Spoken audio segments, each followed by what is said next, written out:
heavy blackout curtains hold the afternoon sun at bay, keeping the bedroom in a state of artificial midnight.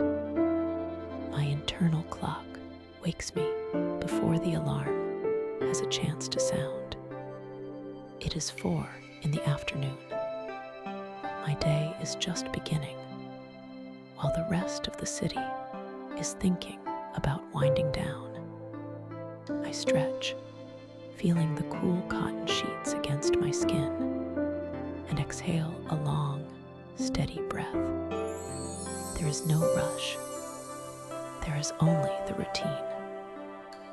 I rise and move to the bathroom. The tiles are cool under my bare feet. I run the water until it is hot, letting the steam fill the small space. Shaving is a ritual of precision. I apply the cream with a badger hairbrush, working it into a thick, white lather. The razor is heavy in my hand, a solid piece of stainless steel. I pull the skin taut and glide the blade down in smooth, deliberate strokes. One pass, then another. I rinse with cold water, pat my face dry with a plush towel, and inspect the work in the mirror. Clean, sharp, ready. In the closet, my uniform awaits. As a pit boss, my appearance is the first layer of my authority. I select a charcoal gray suit, wool, tailored to fit without a single crease. The shirt is white, starched stiff enough to snap if I were to shake it.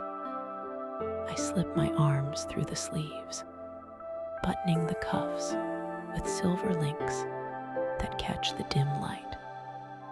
I fasten the buttons from the bottom up. Next is the tie, a deep midnight blue silk. I drape it around my collar, measuring the length by feel. I cross the wide end over the narrow, loop it through, and pull it tight into a double Windsor knot. I adjust it until the triangle is perfect, centered exactly between the collar points. Symmetry is essential in my line of work. I move to the kitchen. I grind the beans fresh, the low hum of the grinder, the only sound in the apartment. I brew a single cup of black coffee. I drink it standing at the counter, savoring the bitter warmth. Beside my cup, I arrange my pocket items: a heavy fountain pen, a small leather-bound notebook, my employee identification badge, a minimalist watch with a leather strap. I clip the watch to my wrist, checking the time. It is 4:45. I take the elevator down to the garage. The air outside is dry and still hot, holding the heat of the desert day.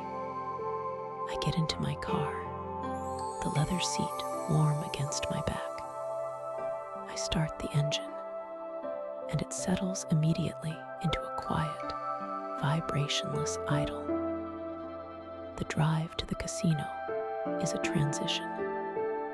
I merge onto the highway, keeping the car at a steady speed. To my left, the sun is beginning to dip toward the mountains, painting the sky in bruises of purple and orange. To my right, the city skyline is just starting to flicker awake. Neon signs buzz to life, fighting the twilight.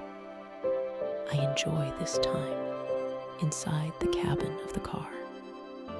It is a sealed capsule of silence. I do not listen to the radio. I use the time to clear my mind, to organize my thoughts, prepare for the constant observation that my job requires. I take the exit for the employee parking structure. The concrete ramp spirals upward. I park on the 4th level, in the same spot I always use, perfectly centered between the white lines. The walk from the garage to the casino floor takes me through the back of the house. The corridors here are painted a neutral beige. The floors polished linoleum that squeaks softly under my dress shoes. I pass the security checkpoint. I hold my badge to the sensor. It unlocks with a heavy magnetic thud. The guard nods to me, and I nod back. No words are needed. We are both professionals. I push through the heavy double doors and step out onto the floor. The atmosphere changes instantly. The air is cooler here, conditioned to a constant 68 degrees. It smells of ozone, expensive carpet, and faint perfume, even though the main shift is just changing over. The casino never truly sleeps. There is a low, ambient hum, the distant chime of slot machines, the murmur of early players, the soft clatter of chips. I walk toward the central pit, my designated territory for the night. The carpet is thick and plush, absorbing the sound of my footsteps. I feel the weight of the floor, the energy of the space. I approach the podium in the center of the table games area. The day shift boss is there, organizing paperwork. We exchange a brief greeting, a handover of information. He tells me about the high rollers expected later, the tables that have been running hot, and the dealers who are on break. I take my place at the podium. I pick up the phone to call surveillance. Just a quick check-in to let them know I am on the floor. I hang up and step down to walk the perimeter of my pit. I approach an empty blackjack table. The green felt is pristine, brushed free of dust. I run my fingertips over the bays. It is smooth, slightly fuzzy, cool to the touch. I check the chip tray. The clear plastic lid is locked tight. Through the transparent cover, I see the stacks of chips. Red, green, black. They are arranged in perfect columns, a geometric landscape of potential value. I verify the shoe, the discard rack, the paddle for the drop box. Everything is in its place. Everything is secure. I stand at the edge of the pit, hands clasped behind my back, watching the dealers file in for the evening shift. The lights above seem to brighten just a fraction. The stage is set. The work is about to begin. I step onto the plush carpet of the pit, crossing the invisible line that separates the chaos of the gaming floor from the sanctuary of the staff. This is my domain. It is an island of order amidst a sea of chance. The air here is cooler, circulated by massive vents high above that hum, with a white noise so constant it functions as silence. I reach to my belt and unclip the master key ring. It is heavy, a dense cluster of brass and steel that jingles softly against my hip. I enjoy the weight. It grounds me. My first task is the inventory.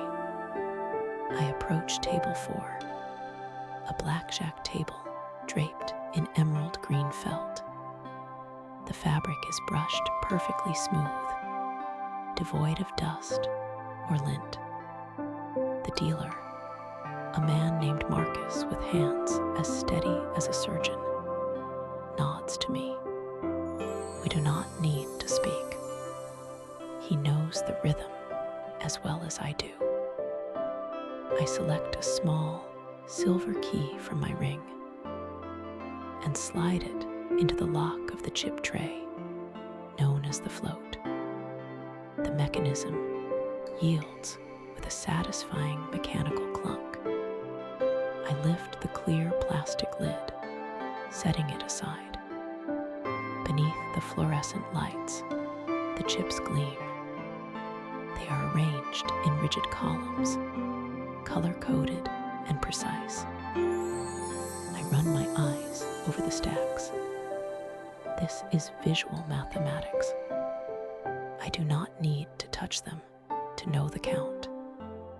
I see the tower of red $5 chips, 20 high. I see the green 25s, also 20 high. I scan the black 100s.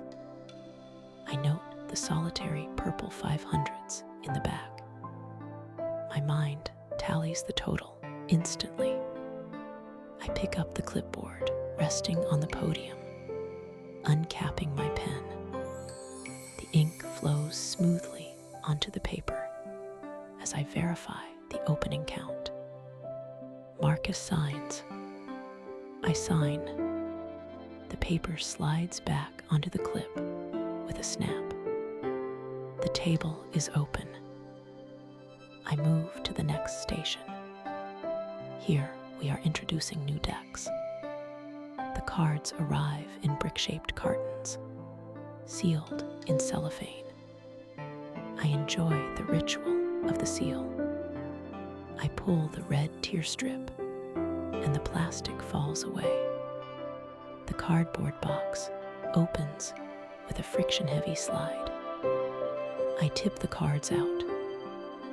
They are stiff, pristine, and smell of paper and finish. I hand them to the dealer, who performs the wash. She spreads the cards face down across the felt in a wide, chaotic swirl. It looks messy, but it is a necessary cleansing. Then she gathers them. I watch her hands. She squares the deck, tapping the edges against the table until it is a perfect rectangular block. Next comes the inspection. She fans the deck face up in a perfect arc, a rainbow of suits and numbers. I lean in, my eyes tracking the sequence. Ace through king, hearts, clubs, diamonds, spades. No blemishes, no ink spots. She flips the fan over. The backs are a uniform tessellation of crimson geometric patterns. I nod. She scoops them up and feeds them into the automatic shuffler. The machine whirs to life. A gentle, rhythmic grinding sound as it interleaves the cards, randomizing the future. I drift toward the craps table. This is the centerpiece of the pit. The stickman is wiping down the wooden rail. I pick up the bowl of dice. They are red, translucent, and sharp-edged. I select 2 and hold them up to the light. I am looking for bubbles, cracks, or imperfections inside the acrylic. They are flawless. I take a small micrometer from the pit stand. I place a die between the calipers and tighten the wheel until it touches the surface.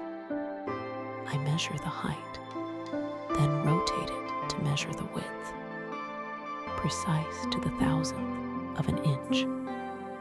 I spin the die on the felt to check its balance. It hums like a top before settling. Satisfied, I place them back in the bowl. Now the flow state truly begins. I stand in the center of the pit, my back to the podium. From this vantage point, I can see every hand, every chip, every movement. I do not focus on one thing. Instead, I soften my gaze to take in the entire ecosystem. I listen to the sounds of the trade, the slap of cards hitting the felt, the click-clack of chips being stacked, the soft murmur of place your bets. It is a percussion section that never misses a beat. I watch the dealers. Their movements are efficient, practiced thousands of times. A dealer at table 6 clears his hands, turning his palms up, then down, showing the camera they are empty. It is a gesture of transparency, performed with the grace of a dancer. I see a payout at table 2.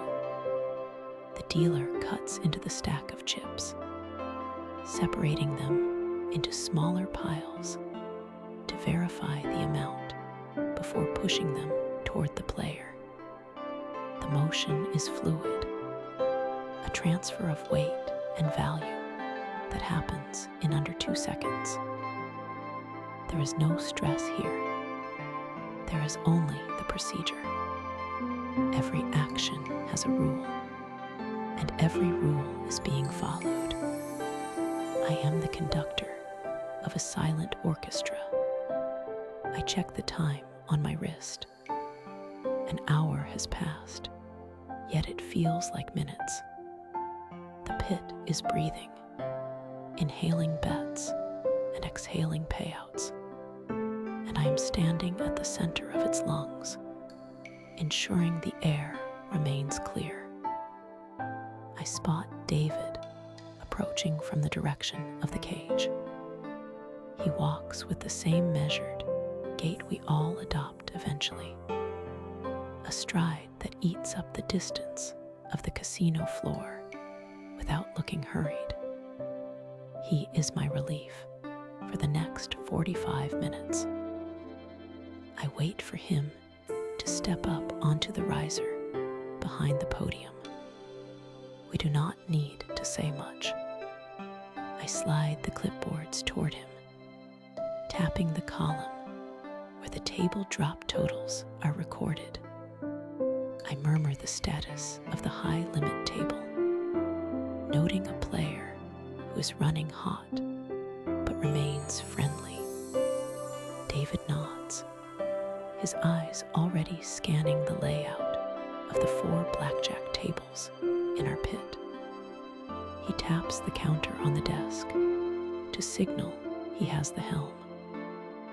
I step down. The physical sensation of leaving the pit is subtle but distinct. My shoulders drop half an inch. The constant, low-level radar that tracks chips, hands, and eyes switches into standby mode. I walk the perimeter of the carpet, moving away from the center of the action. The sounds of the floor change as I move. The bright, major key melodies of the slot machines fade into a distant wash of noise. As I push through the heavy double doors that lead to the back of the house, the air in the employee corridor is cooler, smelling faintly of laundry starch and polished concrete. The lighting shifts from the warm, golden hues of the gaming floor to the clean, white fluorescence of the operational tunnels. It is quiet here. The only sound is the squeak of my shoes on the linoleum and the distant hum of the industrial HVAC system, keeping the massive building at a constant 70 degrees. I enter the dining room. It is the lull between the lunch rush and the dinner service prep, so the room is spacious and calm. I move through the line with practiced efficiency. I select a ceramic bowl and fill it with vegetable soup, the ladle heavy and balanced in my hand. I take a small plate of crackers and a glass of iced tea. I find a table in the corner, away from the television screens. I sit. The chair supports my back, a welcome change from standing. I unroll the linen napkin and arrange my silverware. The spoon is cool against my fingers. I eat slowly. The soup is warm and savory. I focus on the texture, the steam rising from the bowl, the crunch of a cracker. This is a moment of sensory recalibration. On the floor, my senses are projected outward, monitoring 1,000 inputs a second. Here, I draw them inward. I drink the tea, feeling the cold liquid wash away the dryness of the air-conditioned floor. I watch the second hand on the wall clock sweep past the 12, the movement smooth and silent. When my break concludes, I bus my table, placing the dishes into the rack with a soft clatter. I wash my hands, the soap smelling of citrus, and dry them thoroughly. Walking back to the floor, I feel reset. I push through the double doors, and the casino atmosphere embraces me again. The energy has shifted. It is mid-afternoon now. The frenetic pace of the morning tourists has settled into a steady, rhythmic cadence. The light seems softer, even though it is artificial. This is the lull. The serious players are resting, and the evening crowd has not yet arrived. I relieve David with a nod. He steps down, and I take my place at the podium. The pit is running smoothly, so I use this quiet time for maintenance. It is time to refresh the decks on table 3. I unlock the cabinet beneath the podium. The key turns with a satisfying, lubricated click. I pull out a long, rectangular box containing 6 decks of cards. The box is heavy and solid.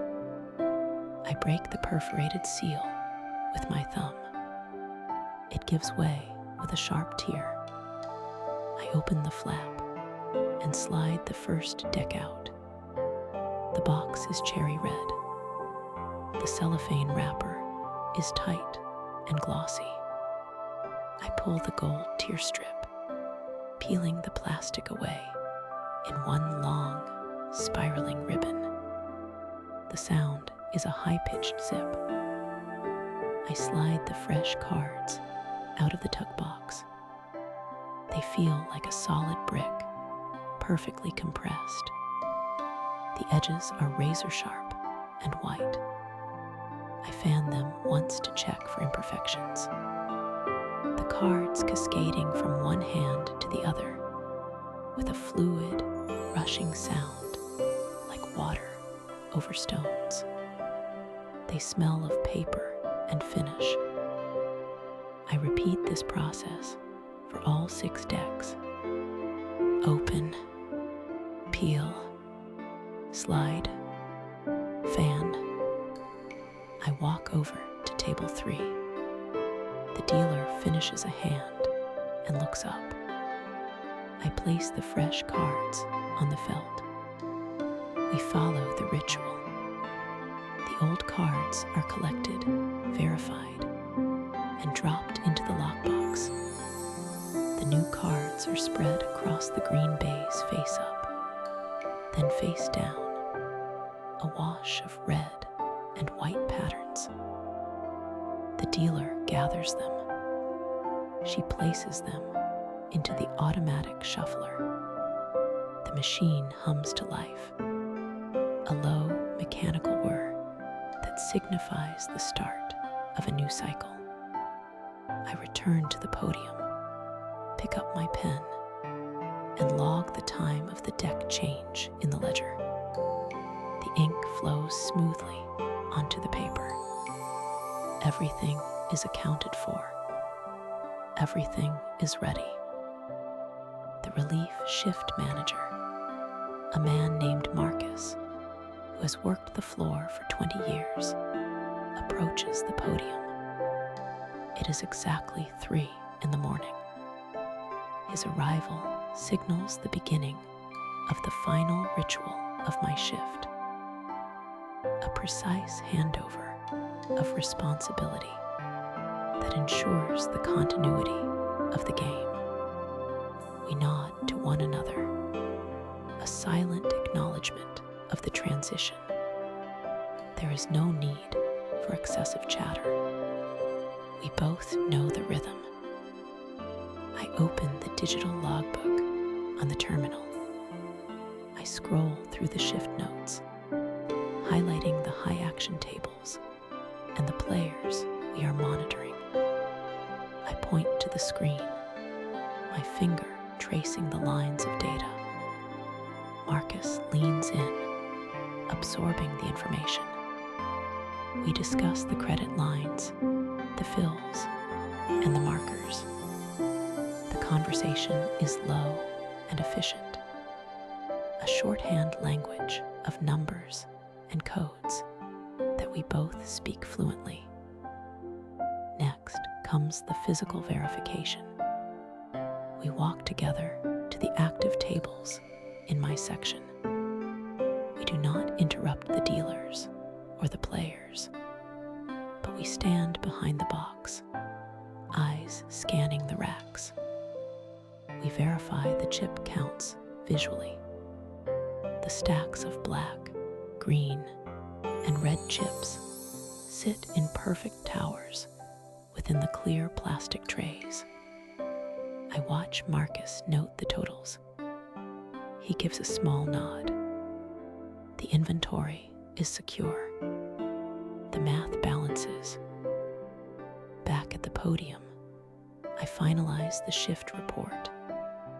I type the concluding sentences, the keys on the mechanical keyboard making a soft, satisfying clatter. I press enter, and the screen blinks, saving the file to the central server. The day is archived. The record is permanent. I reach into my pocket and pull out the heavy ring of keys.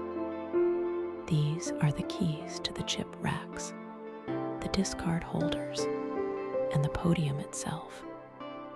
I hold them out, and Marcus takes them. The metal clinks as the weight transfers from my hand to his. It is the final release of authority. The floor is no longer mine to worry about. I step away from the podium and straighten my jacket. I walk toward the employee exit, moving from the plush, thick carpet of the gaming floor to the smooth, polished linoleum of the back of the house. The transition is auditory as well as tactile. The constant, ambient hum of slot machines and the murmur of the crowd fade instantly as the heavy security door clicks shut behind me. Now there is only the hum of the ventilation system and the echo of my dress shoes in the long, white hallway. I walk past the count room and the wardrobe department. I reach the time clock. I slide my badge through the reader. It beeps once, a singular high note. I am officially clocked out. I push through the rear exit doors and step into the parking garage. The desert air is cool, a sharp contrast to the climate-controlled atmosphere inside. It smells of dry earth and faint ozone. I walk to my car, the sound of my footsteps distinct on the concrete. I unlock the door, slide into the driver's seat, and close the door. The silence inside the cabin is profound. It wraps around me like a blanket. I start the engine, feeling the low vibration travel through the steering wheel. I drive out of the garage and onto the empty streets. The city is still awake, the neon lights flickering in the rearview mirror, but I am moving away from them. I merge onto the highway. The lanes are wide and open. The tires hum against the asphalt, a steady, hypnotic drone. I watch the white lines pass beneath me, rhythmic and predictable. When I arrive home, the house is still and dark.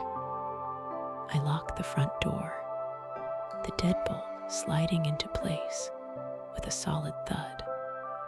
I place my keys in the small ceramic bowl on the entry table. I loosen my tie, pulling the silk knot free, and unbutton my collar. I move to the bedroom. I hang my suit jacket on the wooden hanger, smoothing the shoulders. I place my shoes on the rack. The process of undressing is slow and deliberate, shedding the uniform of the pit boss. I wash my face with warm water, scrubbing away the fatigue, and then switch to cold water to close the pores. I dry my face with a thick, soft towel. I climb into bed. The sheets are cool and crisp against my skin.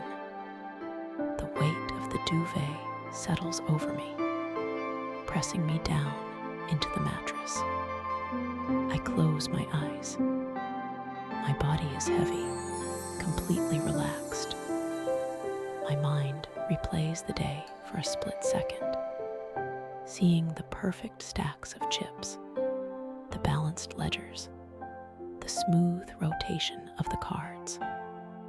Everything was handled. Everything was correct. The images fade. The rhythm of the shuffle slows down in my mind. The noise of the casino is gone, replaced by the steady, slow beat of my own heart. I am safe. I am done. I drift into the deep, quiet dark.